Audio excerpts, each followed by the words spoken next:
దేవుని యొక్క ఆత్మ యొక్క చివరి కదలిక, the last and final moment of the god. దేవుని యొక్క చివరి కదలిక ఈ సంఘ కాలమై. తర్వాత దేవుడికి భూమి మీద మనం అక్కడికే. అర్థమవుతుందా? ఇది లాస్ట్ అండ్ ఫైనల్ ఎగ్జిబిషన్. దేవుని యొక్క అగ్ని మండేటువంటి చివరి దశ. దేవుని ఆత్మ యొక్క చివరి కదలికను గుర్తించి, ఎవరు గుర్తించాలి? స్త్రీలు మరియు పురుషులు క్రైస్తవుల వలె దుస్తులు ధరించి ఆలయములకు వెళ్ళి రాత్రంతయు ప్రార్థన చేసి వీధి మూలలకు వెళ్ళి సిగ్గుపడకుండా ఆత్మ యొక్క ప్రత్యక్షతలను ఇతరులకు చూపించవలెను. ఈవేళ ప్రసంగం మీ జీవితాంతం గుర్తుండాలి. మనం ధరించే దుస్తులు కూడా లోక మర్యాదను అనుసరించి కాదు కానీ సహోదరుడా, దేవుని మర్యాద ఒకటి. నీవు క్రైస్తవుల వలె జీవించగోరించవు. దేవుని మర్యాదలో ఉన్న వస్త్రాలను నువ్వు ధరించే తీరాలి. నీవు స్త్రీ అయినా పురుషుడు అయినా క్రైస్తవులు ధరించవలసిన వస్త్రాలు ఉన్నాయి. ఒక ఆయన మందిరంలో ప్రార్థన చేయమంటే మొత్తం గుండెలు పగిలిపోతాయి అన్నమాట. ప్రార్థన ఎలా చేస్తారంటే ఆయన వందనాలు ఆయనకి ప్రార్థన చేశాడంటే ఒక హెలికాప్టర్ వచ్చి ఇక్కడికి దిగుతుంది అనిపిస్తుంది. సహోదరుడు, నువ్వు ప్రార్థన చేస్తున్నావు మంచిదే, నీవు దేవుని కొరకు ఇష్టంగా ఉండాలని ప్రయాసపడుతున్నావు మంచిదే, కానీ నీ భార్య యొక్క వెనక భాగము ఎలా ఉందో ఒక్కసారైనా చూసావా? నిజమైన వాక్యం మంట నీలో ఉంటే నీవు నీ భార్యను సరిచేయవలసిన వాడవై ఉన్నావు. ఎందుకంటే నువ్వు ఇంత ప్రార్థనాపరుడు అయినప్పుడు నీ భార్య దేవుని మర్యాదలో ఉండే తీరాలి.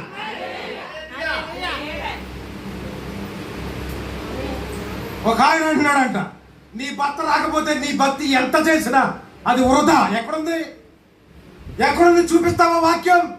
ఓ స్త్రీ, నీ భర్తను రక్షిస్తావో లేదో నీకు తెలియదు అంటున్నాడు. ఓ పురుషుడా, నీ భార్య నువ్వు రక్షిస్తావో లేదో నీకు తెలియదు అంటున్నాడు. రక్షణ అనేది అది సొంత నిర్ణయం, అది దేవుని ఏర్పాట్లో ఉండాలి. ఎక్కడుంది? భార్య కూడా రావాలి, భర్త కూడా రావాలి. ఎక్కడ ఉందా? అది దేవుని చిత్తం. కనుక నువ్వు మొదట దేవుని చిత్తాన్ని తెలుసుకుంటే దేవుడు సమస్తాన్ని నీకు తెలియదు. దేవుని నామానికి మహిమ కలుగు. వారు ప్రత్యక్షతలను ఇతరులకు చూపించవాలి. వారు తమ పాత చచ్చిన సంఘములను విడిచిపెట్టి, ఏ సంఘాలు మనం చెప్పుకున్నాం కదా, చచ్చిపోయింది అన్నాడు. దానికి ముందు ఏమన్నాడు తెలుసా? క్లబ్బులు అన్నాడు. మర్చిపోతున్నారా వాక్యాన్ని? క్లబ్ అంటే పర్వాలేదు. తర్వాత ఏమన్నాడు తెలుసా? శవాలు, చచ్చిపోయిన శవాలు ఉన్నటువంటి సంఘాలు కలిగి ఉన్నారు. దేవుని మంట లేదు, దేవుని మర్యాదను పాటించాలనే ఆసక్తి నీలో లేదు, కానీ లోక మర్యాదను పరిపూర్ణంగా నువ్వు నెరవేరుస్తూ ఉన్నావు. ఎందుకంటే నువ్వు నామవి, అసలైన విత్తనంలో వచ్చిన వాడు కాదు. మన పితరులు అబ్రహాము, ఇస్సాకు, యాకోబు, నోవహులు, ఏబేలు, హనోకులు, వాళ్ళు దేవుని మర్యాదను పరిపూర్ణంగా నెరవేర్చారు. దేవునికి స్తోత్రం కలుగు. వారు తమ పాత చచ్చిన సంఘములను విడిచిపెట్టి గృహములలోను పాత స్టోరు భవనములలోను ఆరాధన చేయుచుండేది. ఎందుకు చేస్తున్నారుగా? వారికి వాస్తవం దొరికింది. అవునా? వాస్తవం దొరికినప్పుడు గోడలు ఎక్కర్లొద్దు, బిల్డింగ్ ఎక్కర్లొద్దు, ఏసీ ఎక్కర్లొద్దు, జనరేటర్ ఎక్కర్లొద్దు. ఎక్కడున్నా దేవుని మంటతో మండే తీరుతాం. కనుక ఆ మంటను వాళ్ళు తిరిగి పునరుద్ధరించబడి పాత భవనాల్లో కూడా కూలుకుని దేవుని ఆరాధిస్తారు. దేవుని నామానికి మహిమ కలుగు. ఎందుకు కారణం అంటే వాస్తవం వాళ్ళకి దొరికింది, వాక్యం యొక్క రుచి వాళ్ళకి దొరికింది, దేవుని యొక్క మర్యాద ఏమిటో అర్థమైంది. దేవునికి స్తోత్రం కలుగునుగా. చచ్చిన సంఘములను విడిచిపెట్టి చదువమ్మా, గృహములలోను పాత స్టోరు భవనములలో ఆరాధన చేయించు. ఆరాధించడానికి స్టోర్ అయితే ఏంటి, పాత భవనం అయితే ఏంటని అడుగుతున్నాను నేను. ఎక్కడైనా ఆరాధించాలి. హల్లెలూయా. కనుక వారంతట వారు ఇంకా ముందుకెళ్తారు. కానీ అది ఎంతో కాలం కాకుండా వారికి సరిపోయినంత ధనము రాగానే, ప్రారంభం ఎలా ఉంది? చెక్క తొట్టుల్లోనూ పాత భవనాల్లోనూ స్టోర్లోనూ ఆరాధించారు.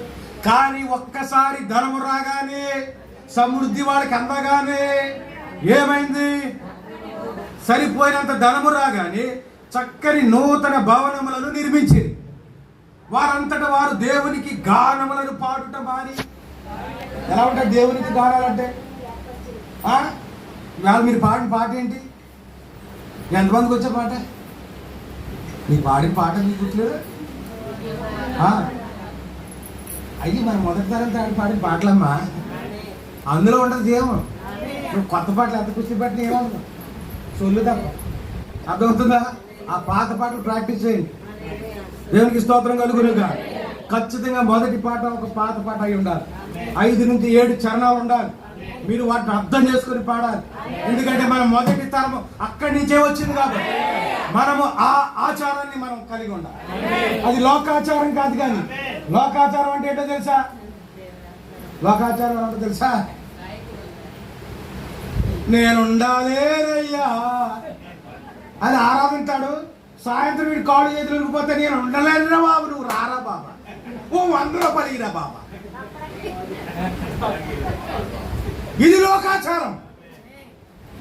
కానీ మన పితరులు పాడిన పాటలు, మన పితరులు చేసిన ఆరాధన విధానం చూసినట్టు దేవుని ప్రజలతో శ్రమయేమేనని ఐగుప్తు పాపపు భోగము వీడచిన మోసేవలె మనము సాగిపోదాము ఆత్మనియమము ద్వారా సాగిపోదాము. హల్లెలూయా. ఒక్కొక్కసారి మన అంచనాలు తారుమారైతే ఎవరిస్తున్నారు? జాగ్రత్త. నువ్వు చేస్తున్న భక్తి అనుకుంటున్నావు, నువ్వు చేస్తున్న నిజమైన ఆరాధన అనుకుంటున్నావు, కయ్యను వలే. కానీ దేవుడు నిన్ను కోరేది ఏంటి తెలుసా? ఆ మొదటి తరము యొక్క క్రమాన్ని కోరుకుంటాను. హల్లెలూయా. కానీ అది ఎంతో కాలం కాకుండా వారికి సరిపోయినంత ధనము రాగానే చక్కని నూతన భవనములను నిర్మించారు. ఏమి నిర్మించారంట? నూతన భవనం, ఏసీ ఆడిటోరియం, డిజిటల్ స్క్రీన్స్, పొగలు, లైటింగ్లు. ఒక్కటి కాదు, యవనస్తులకి ఏం కావాలి అయ్యి కావాలి. ఆ సంఘాల్లో చూడండి, ముసలోళ్ళు ఎవరు కనపడరు. అక్కడ ముసలోళ్ళకి అంతా గందరగోళంగా ఉంటుంది. ఒక్క నిమిషం ఉండదు మన ఇద్దరు తీసుకెళ్ళి అక్కడ కూర్చోబెట్టి ఏంటి బాబు ఈ పొగలేంటి ఈ లైటింగ్లు ఏంటంటే, అవునా? కానీ మన మానవులో అమ్మమ్మ నువ్వు కావాలి తెలిపి ఆటో ఎక్కిస్తాను, నేను వస్తానులే. ఏం కావాలి వాళ్ళకి? ఈ తరానికి చాలా జాగ్రత్తగా వాక్యాన్ని వెంబడించండి. పాత తరానికి కొత్త తరానికి ఉన్న విధానం ఏంటో చూడండి. వాళ్ళు పరిపూర్ణంగా దేవుని యొక్క క్రమాన్ని మర్చిపోయి ఏం చేశారో తెలుసా? లోక మర్యాదను, దేవుని మర్యాదను మర్చిపోయి లోక మర్యాదను అనుసరిస్తా ఉన్నారు. హల్లెలూయా. కనుక చక్కని భవనములను కట్టి వారంతటా వారు దేవునికి గానములను పాడుట మాని గాయక బృందాలు వచ్చాయి. ఇప్పుడు ఏమొచ్చాయి?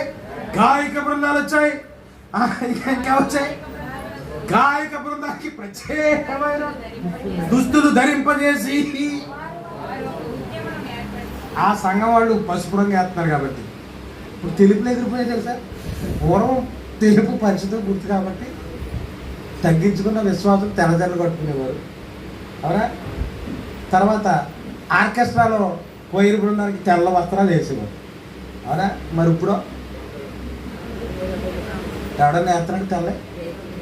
చూసారా దేవుని వాక్యం ఎంత సత్యమైనదో.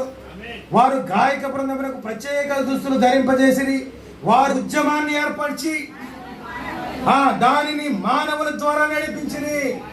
ఉద్యమాన్ని ఏర్పాటు చేసినాడు ఎవడు? ఉద్యమం, ఉద్యమం కాదు, ఉద్యమం. దాన్ని ఎవడో ఒకటి పెట్టాడు.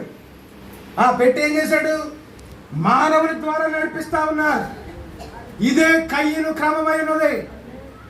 ఎంతకాలమా ఆ సైడ్ డ్రమ్ వాయిస్తారు మీరు? ఇప్పుడు ఏం కావాలంటే సంఘంలోకి ఫైర్ రావాలి, ఆర్కెస్ట్రా రావాలి. వారు ఒక ఉద్యమాన్ని ఏర్పరిచి దానిని మానవుల ద్వారా నేర్పించిరి. వారు చదువుటకు తగని పుస్తకములను చదవనారంభించిరి. ఏం చదువుతున్నారంట? చదువుటకు తగని పుస్తకాలు. ఎవరంట? ఆరాధన చేసే గాయక బృందాలు ఏం చదువుతున్నాయి?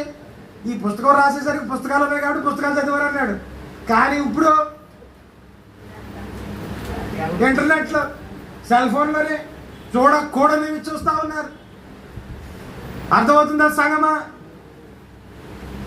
ఆలస్యమైన పర్వాలేదు అనుకున్నారు. ఆమె వారు ఒక ఉద్యమమును ఏర్పరిచి దానిని మానవుల ద్వారా నడిపించింది. వారు చదువుటకు తగని పుస్తకములను చదవనారంభించింది. వారు ద్వారములను తెరిచి ఉంచినందున మేకలు వచ్చి, తలుపులు తెరిచే ఉంటే ఏమవుతుంది? మేకలు కాబట్టి పందులు వస్తాయి. వారు ద్వారములను తెరిచి ఉంచినందున మేకలు వచ్చి వాటిని ఆక్రమింపసాగాను. సంతోషపు కేరింతలు పోయాయి. ఆ హేవేలు వేసిన ఆనందపు కేకలు లేవు. ఆ హరోకు ఆనందించిన ఆ ఆనందం ఇప్పుడు సంఘంలో లేదు. మరి ఏముందో తెలుసా? ఆత్మ యొక్క స్వాతంత్రం పోయింది. అమ్మ గట్టిగా అరవకో, గట్టిగా ప్రార్థన చేయకో, గట్టిగా ఆరాధన చేయకో అని చెప్తున్నారు లేదా? ఇంకా అలాగా మూడు చెప్పుకునేలాగా ఎడుతున్నా అన్నాడు కావడం అంతే. దెబ్బతో నేను నోరు లేదంటే సంతోషపు కేరింతలు పోయినవి, ఆత్మ యొక్క స్వాతంత్రము పోయినది. వారు ఒక ఆచారమును రూపొందించింది. ఏం చేశారట? వాళ్ళు ఒక సెటప్ చేశారు. అదే ఆచారం. కనుక మనుషులు వాళ్ళు కల్పించిన పద్ధతులు దైవోపదేశాలని చెప్పి ప్రజలను అవలంబింప చేస్తారండి. ఓకే, వారు ఒక ఆచారము రూపొందించి అగ్ని చల్లారిపోయి నల్లని బూడిద మాత్రమే మిగిలినది.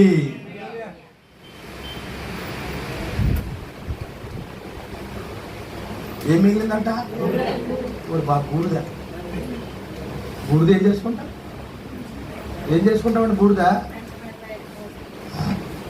సంఘాలు ఏముందంటే ఇప్పుడు మొదటేమో క్లబ్ అన్నాడు, తర్వాత శవాలున్న ప్రదేశం అన్నాడు, ఇప్పుడు అక్కడ బూడిద ఉందండి. ఆ శవాలు కూడా ఎలా చేయమంటే ఇప్పుడు బూడిద అయిపోయింది. దేవునికి స్తోత్రం చేద్దామా? ఇప్పుడు చూద్దాం. దేవునిని ప్రేమించడానికి ఏమిటో యోహాను అర్థం చేసుకునేదని కొద్ది క్షణముల క్రితం నేను చెప్పాను. కొద్ది క్షణముల క్రితం అంటే మనకి కొన్ని వారాల క్రితం. 60వ పేజీ.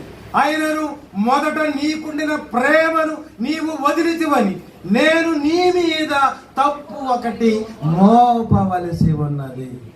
ఉందా మొదటి ఉన్న ప్రేమ? ఉందా మొదటి ఉన్న అగ్ని? మొదటి ఉన్న ఉజ్జీవము? ఏమైపోయాయి? చల్లారిపోయాయి. కారణం ఏమిటి? నీవు దేవుని ధర్మాన్ని మరిచి, దేవుని యొక్క ఆచారాన్ని మరిచి లోకాచారం వైపు చూసి.